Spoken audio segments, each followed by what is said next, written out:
Merci de l'opportunité que vous me donnez pour apporter un éclaircissement à cette situation-là, effectivement, qui a fait le buzz sur les réseaux sociaux. Et ce qu'il faut dire déjà pour comprendre que les travaux du barrage de Kandaji, en tout cas le volet infrastructure, a trois lots essentiellement. Vous avez le premier lot qui est la construction du génie civil du barrage, qui est effectivement confié à l'entreprise chinoise CGC. Vous avez le lot qui est relatif à la centrale hydroélectrique et qui est confié à un groupement d'entreprises. Et un autre lot qui concerne la ligne de transport d'énergie qui, lui, a été confié à une entreprise indienne. Donc, tous ces travaux-là sont en cours d'exécution aujourd'hui. Alors, le document qui a fait l'objet de publication sur sur les réseaux sociaux concerne le lot 1, le génie civil du barrage. Effectivement, l'entreprise chinoise qui a ce lot-là, l'entreprise CGC qui a ce lot-là, avait saisi l'inspecteur régional du travail de Tillabéri pour notifier son intention de suspendre les travaux et de pouvoir procéder, en tout cas, aux activités qui vont avec cette suspension des travaux.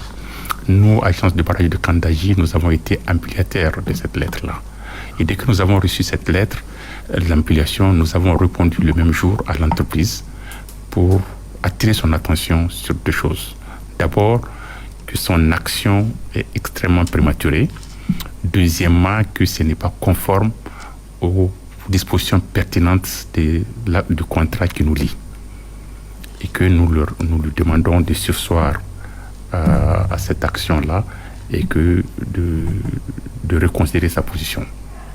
C'est vrai que nous n'avons pas encore reçu la réponse de l'entreprise, mais nous l'avons convoqué à une réunion pour lui répéter ça. L'entreprise nous a dit que non, en réalité, elle n'a pas suspendu les travaux.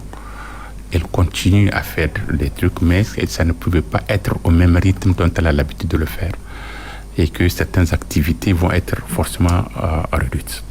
Mais pour bien comprendre tout ça, il faut remonter au mois de mai et juin 2023 pour comprendre un peu déjà qu'on était dans des difficultés avec cette entreprise-là. Et déjà pendant cette période-là, mai-juin, il y a eu des arrêts de travaux. L'entreprise, il y a eu non seulement même des grèves du personnel du personnel local qui a fait que les travaux étaient ralentis. Il y a eu ensuite l'entreprise elle-même qui avait arrêté l'exécution des travaux pendant quelques jours, donc en mai déjà.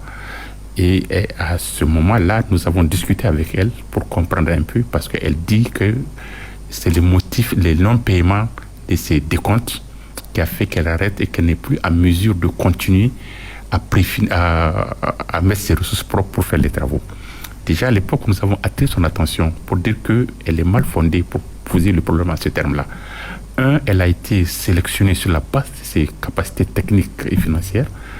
Et deuxièmement, les paiements de salaire, c'est vrai qu'ils ont été faits, pas dans les décomptes, tous ces décomptes n'ont pas été payés, mais je rappelle quand même qu'elle a encaissé 92% des décomptes qui ont été effectivement établis.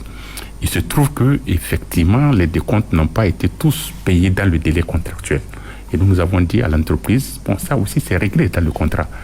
Le fait qu'un décompte soit payé en retard ne donne pas droit à un arrêt des travaux. Il donne droit à tout le moins à des intérêts moratoires qu'on doit payer à l'entreprise par rapport à ces trucs comme ça. Donc, nous avons fait cette discussion. Et entre-temps aussi, l'entreprise déjà en mai avait été confrontée à la question du renouvellement de sa caution de bonne fin. Vous ne pouvez pas continuer à travailler si la garantie de bonne exécution n'est pas valable. Les bailleurs de fonds ne peuvent pas payer des décomptes quand vous n'avez pas déposé la garantie de bonne fin. En réalité, ils ont déposé une garantie de bonne fin au début des travaux. Et malheureusement, avec le temps, le retard que les choses ont pris, la garantie est devenue, n'est plus valable. Il fallait la renouveler. Donc nous sommes dans ce processus-là de renouvellement. Déjà dans le mois de mai-juin, on était confronté à cette difficulté-là avec l'entreprise pour pouvoir, et ça fait que les taux d'exécution étaient extrêmement faibles et l'entreprise avait déjà commencé à arrêter un certain nombre de trucs. Mais il y a eu beaucoup d'échanges, beaucoup de discussions avec elle et avec tous les partenaires sur cette question des décomptes-là et que les engagements ont été pris aussi bien du côté des partenaires que du côté de l'État du Niger pour qu'il n'y ait pas ce problème que l'entreprise met toujours devant pour dire qu'elle va arrêter. Et donc, ça, c'était quasiment ça. C'est dans le contexte-là que est survenu les événements. Donc, vraiment, on peut dire que le problème existait bien avant qu'il y ait les événements dont l'entreprise. En termes de sécurité, il faut préciser que le barrage de Kandaji, les conditions de sécurité, les efforts que l'État a mis pour pouvoir sécuriser ce barrage-là est extrêmement important. En termes de sécurité, les personnes qui sont sur le site là-bas me disent souvent qu'ils se sentent plus en sécurité sur le site du barrage là que n'importe où ailleurs. Donc, pour dire que c'est pas ça l'argument. Donc, il y a eu peut-être une incompréhension un peu par rapport à ce message-là qui, malheureusement, l'entreprise a déposé ça directement. Nous sommes les premiers interlocuteurs de l'entreprise. Normalement, c'est à nous qu'elle devait s'adresser, puisque c'est avec nous qu'elle a signé le contrat. Elle a envoyé le contrat à l'inspection du travail. Et donc, nous avons attiré son attention. Nous avons fait des réunions avec eux. Les travaux ne vont pas s'arrêter à cause des trucs. On ne peut pas arguer aujourd'hui. Les barres de fonds qui financent ce barrage-là continuent encore à financer le barrage-là. En tout cas, jusqu'à preuve du contraire, nous n'avons pas eu de suspension de financement concernant les barres de fonds qui financent effectivement Kandaji dû aux événements.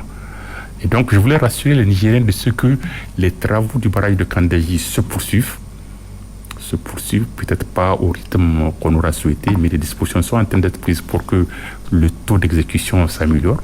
Mais enfin, voilà ce qui se passe, voilà ce qu'il faut comprendre sur cette question-là, pour dire que vraiment, il n'y a pas aujourd'hui l'entreprise. J'avais voulu même venir ici avec le directeur des travaux de l'entreprise pour qu'ils disent effectivement qu'ils sont en train de continuer à travailler. Mais bon, nous sommes en train de pouvoir avancer dans la construction de ce barrage-là pour le bénéfice du peuple nigérien. Et avec le soutien des autorités en place, nous sommes en train de pousser pour trouver toutes les solutions pour que la construction des barrages ne soit pas compromise.